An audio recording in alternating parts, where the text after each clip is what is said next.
Heavenly Father, I thank you for another day that you've given to us. I thank you, Lord, for the many blessings that you do just pour down upon us. And I thank you for being able to be a part of an incredible family, Lord, the family of God. And I thank you for each one that is here today. For those who could not make it today, Lord, I know that there are those that, Lord, for various reasons. And Lord, I do pray that you'll be with them, Father, strengthen and encourage them. But Lord, for us today, as we focus our thoughts on you, I pray that we will just sense your presence, speak to us through your Holy Spirit, and may we lift you up, Lord, because when we lift you up, Lord, people are drawn to you. Amen. And so, Father, that's what we want, people to be drawn to a loving Savior who cares for them, knows their names, and wants them to be a part of his family. So be with us in this service, for we ask in your name.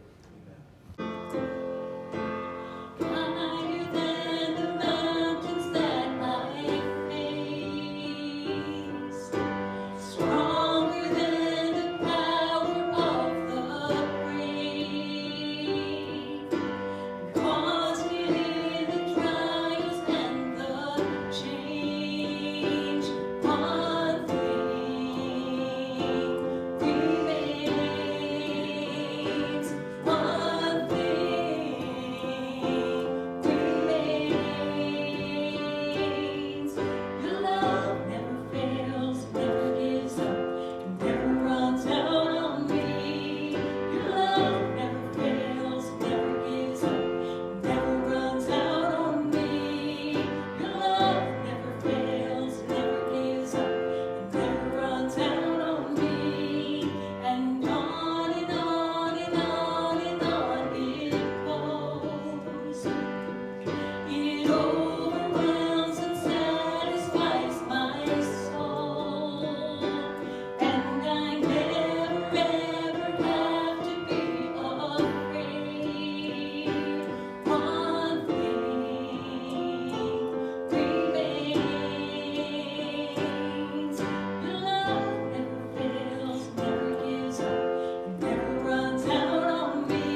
So it seems like there's just been a constant bombardment of stress. And again, I'm just sort of quoting from this article.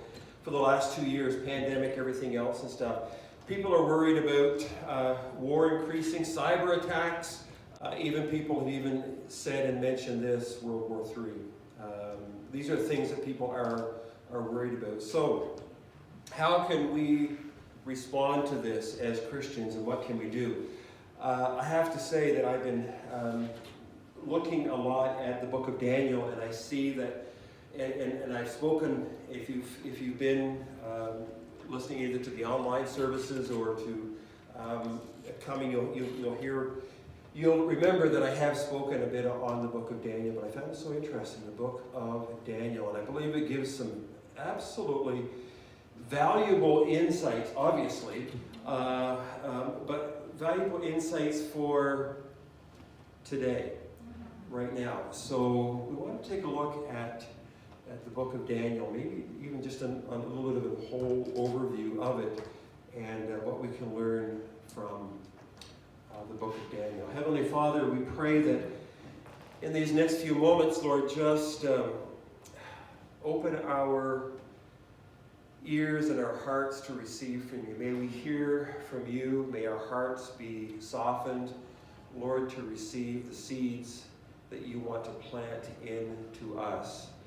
Lord, I pray that through your Holy Spirit you'll teach us today, change us and challenge us, and help us to realize, Lord, that with you we are on the winning side.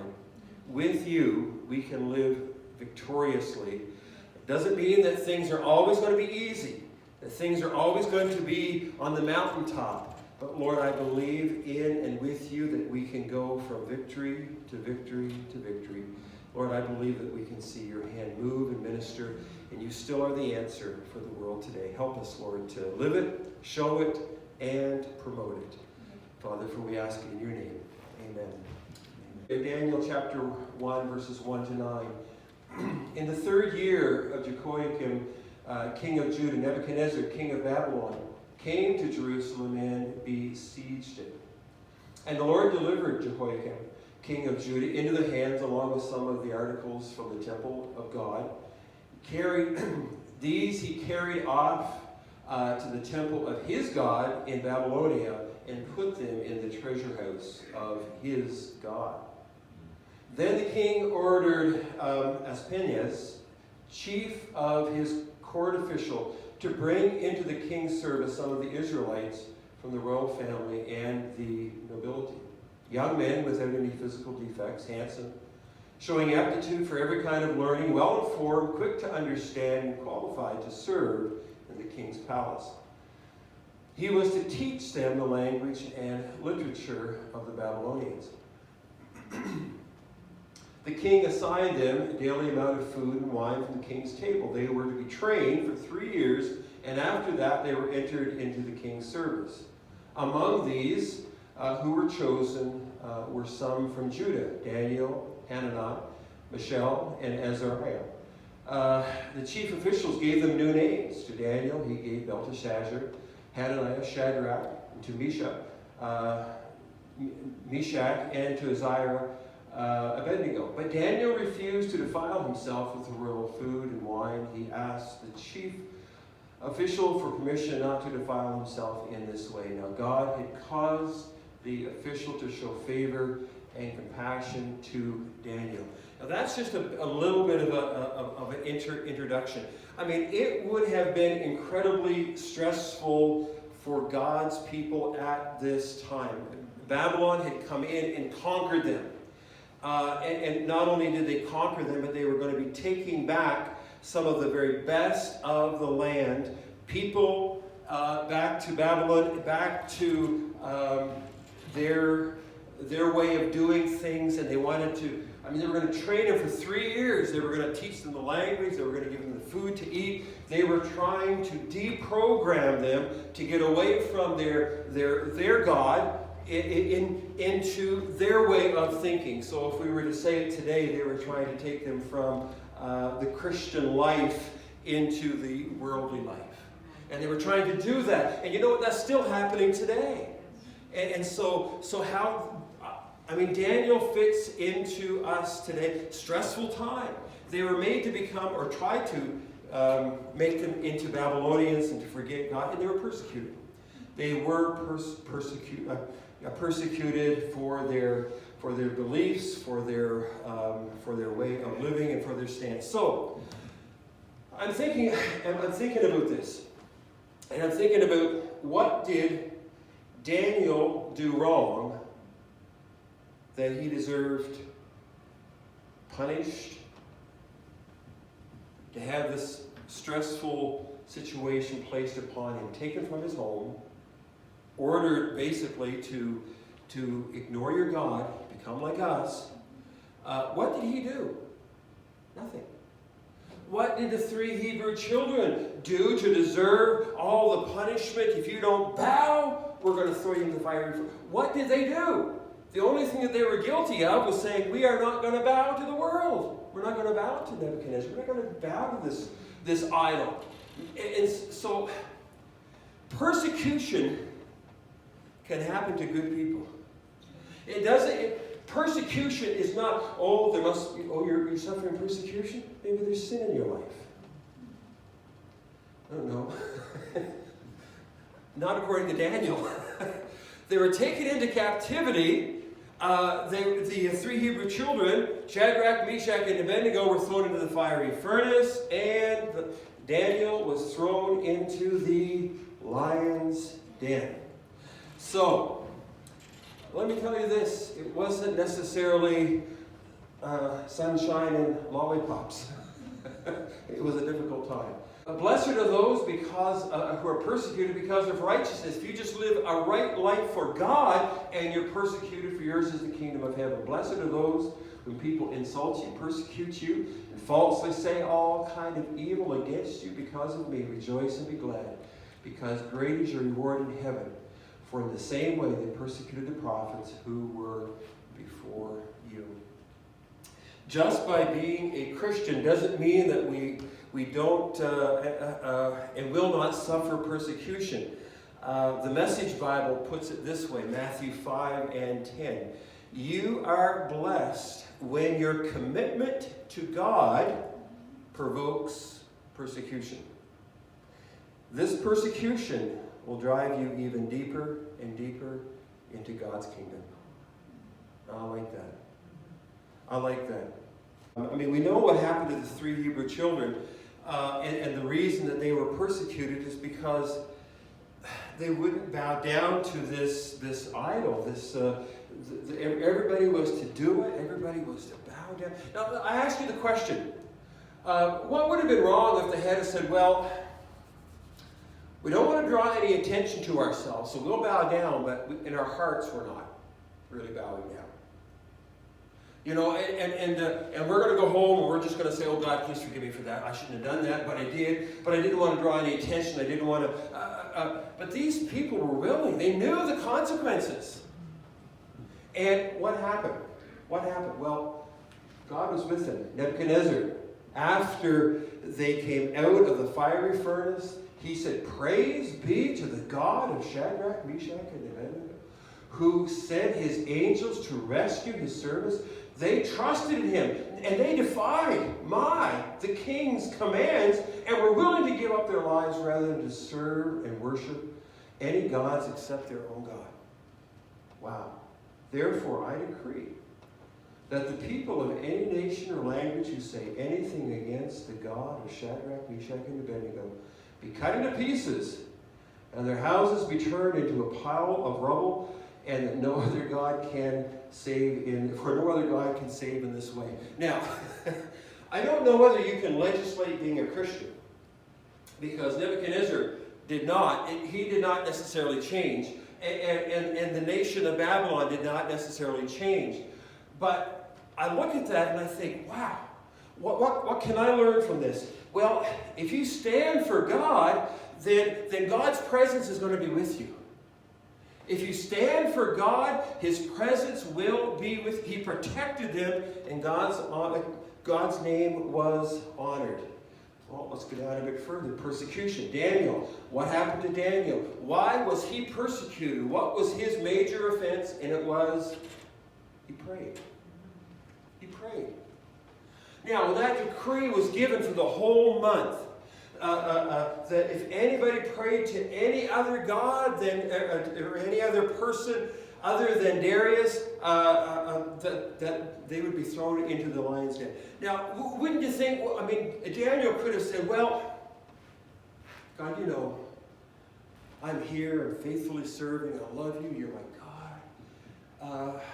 Just for the next month, I'm just not going to do this because I don't want to draw attention. I don't want to, be thrown into the lion's den. But Daniel has such a commitment to God, and he said, I cannot but do this. Daniel was protected. Look what it says here. King Darius wrote to the nations and people of every language on the earth, may you prosper greatly. I issue a decree that in every part of my kingdom people must fear and reverence the God of Daniel. For he is the living God. He endures forever. His kingdom will not be destroyed, and his dominion will never end. He rescues and he saves. He performs signs and wonders in the heavens and on earth. That's a sermon that he gives. He rescued Daniel from the power of the lions. What can we learn from this? Well, faithfulness to God does not necessarily guarantee that we'll never have or suffer any kind of persecution. But it does guarantee us, if we're faithful to God, if we stand for God, that we can be guaranteed of His presence, of His deliverance. And I just think that in His name will be honored and glorified. I think that's just, that's absolutely incredible. Persecution will happen. And it may happen to us as we continue on down these uncertain times. So why does persecution happen then? Why does it happen? And we can say, well, it's all because of sin, and that's ultimately it. But it's also pride. Sin and pride. Nebuchadnezzar, he was a man that was over a big kingdom and had servants. And obviously the training, can you imagine 3 years to train somebody just to be in the king's service? Let's go a bit further. What's this one about? This is Daniel. Therefore, your majesty, be pleased to accept my advice. Renounce your sin, Nebuchadnezzar, by doing what is right, and your wickedness by being kind to the oppressed. It may be then your prosperity will continue. All this happened to King Nebuchadnezzar. 12 months later, as the king was walking on the roof of the royal palace of Babylon, he said, pride, is not this a great, is not this the great Babylon that I, Nebuchadnezzar, have built as the royal residence by my might, by my mighty power, and for the glory of my majesty? Even as the words were on his lips, a voice from heaven came and said, This is what is decreed for you, King Nebuchadnezzar.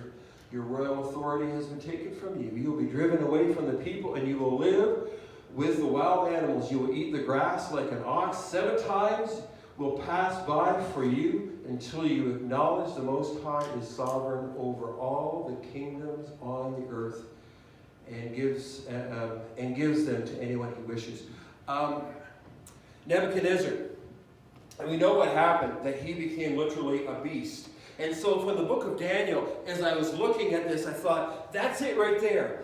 When people reject the principles, the guidelines, the rules that God has set out for living a holy and just life, then you become like a beast.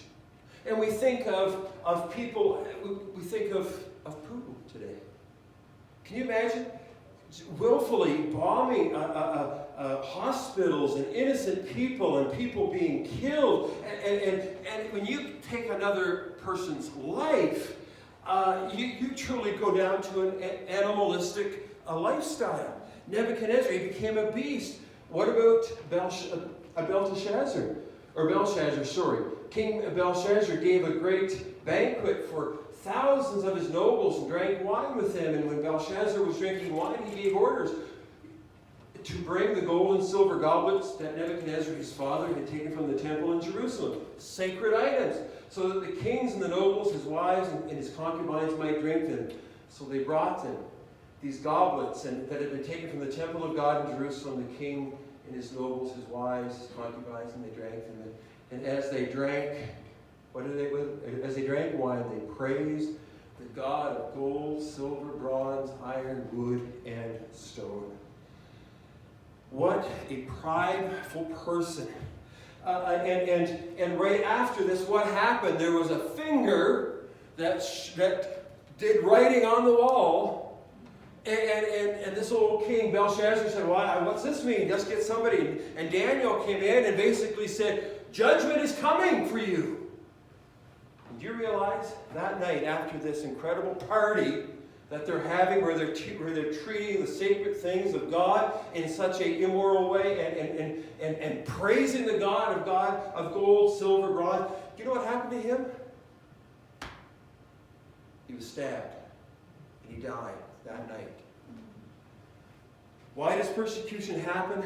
Well, because people turn away from God. See, we were made in the image of God. The breath of God was breathed into us. And as we follow God, He will be honored. But when people rebel against God, they become like beasts. I'm thinking about Cain and Abel. Can you imagine that? Killing your own brother. Your own flesh and blood. Mad at God because He didn't accept your sacrifice because your heart was not right. And see, when our heart's not right, we are capable of doing evil, vile things. And so we look around us and we see things that are taking place. We see the sins, the atrocities that are being done. And we say people have rejected God, and thus they do things that are so far from God. Murder, stealing, lying, etc. Look what it says here. It says that in Judges, the end of Judges, in those days Israel had no king, and everyone did as they saw fit. Daniel's advice, and his advice to King Darius, not to King Darius, but King Darius, Nebuchadnezzar, Belshazzar was really this. Humble yourself before God. I don't have it there, but it's in James chapter 4, where he says, humble yourself before God. And what will happen? He will lift you up. He will lift you up when we humble ourselves before God. So what to do when persecution comes our way? Well, when evil men become like beasts, we need to have patience. That's what Daniel did. Daniel let them know that God is not done yet. God always wins, and there is a payday. The wages of sin is death. In the book of Daniel, it offers hope to everyone. In his dreams and his visions, he always had these dreams that would be God would always come and defeat the evil one. And it certainly is for the future generation. In the book of Daniel, we can see, I think, a pattern here. I think that we can see something that is absolutely incredible. Human beings, they become evil, they become like beasts when they do not acknowledge God, and they try to redefine right and wrong. And so you have this, and so you have evil men that are redefining the very basic principles that God has put down. But with the sanctity of life. So when people don't acknowledge God, His ways, and try to redefine, listen, it's a sad thing. We do what we can, but we be patient because God is not done. God is not done. He is not finished. And it's a promise that God will confront evil people. There is a judgment day, and that's exactly what Daniel said in his visions. And He will rescue, and He will deliver His faithful followers. Praise the Lord. Well, we have hope in Christ, absolutely. And you know what that hope in Christ does? It motivates us to faithful service to Him. Faithful service to Him. Daniel could have said, I've been faithful to God here in Judah. I've been faithful, and now what's happening? I'm being taken captive into this foreign country. Now that I'm in this foreign country, God, I'm going to serve You faithfully. I'm going to do everything that I possibly can. I'm not going to defile myself. I'm not going to eat the food that is being set before me. I am going to be faithful. And all of a sudden, he's thrown in the lion's den. You keep being faithful. You keep being faithful. But I like what he says here. As I looked, thrones were set in place, and the Ancient of Days took his seat. His clothing was white as snow. The hair of his head was like wool. His throne was flaming with fire. Its wheels were all ablaze. And a river of fire was flowing, coming out before him. Thousands upon thousands attended him. 10,000 times 10,000 stood before him. The courts were seated, and the books were opened, and judgment was given. That Ancient of Days, and we're going to sing that song. I absolutely love it. It's mentioned 3 times in Daniel chapter 7. And I love the song, again, just think about it, though the nations rage, you can't help but think of Russia, kingdoms rise and fall. There is still one king reigning over all. So I will not fear, for this truth remains, that my God is the Ancient of Days. Second verse. Though the dread of night overwhelms my soul, he is here with me. I'm not alone. Oh, his love is sure, and he knows my name, for my God is the Ancient of Days. The last one, the last verse says this: though I may not see what the future brings, I will watch and wait for my Savior King. Then my joy complete, standing face to face in the presence of the Ancient of Days. Speaking about a God who is in control and over all, and we want to just realize that there's none above him, none before him. He was, is,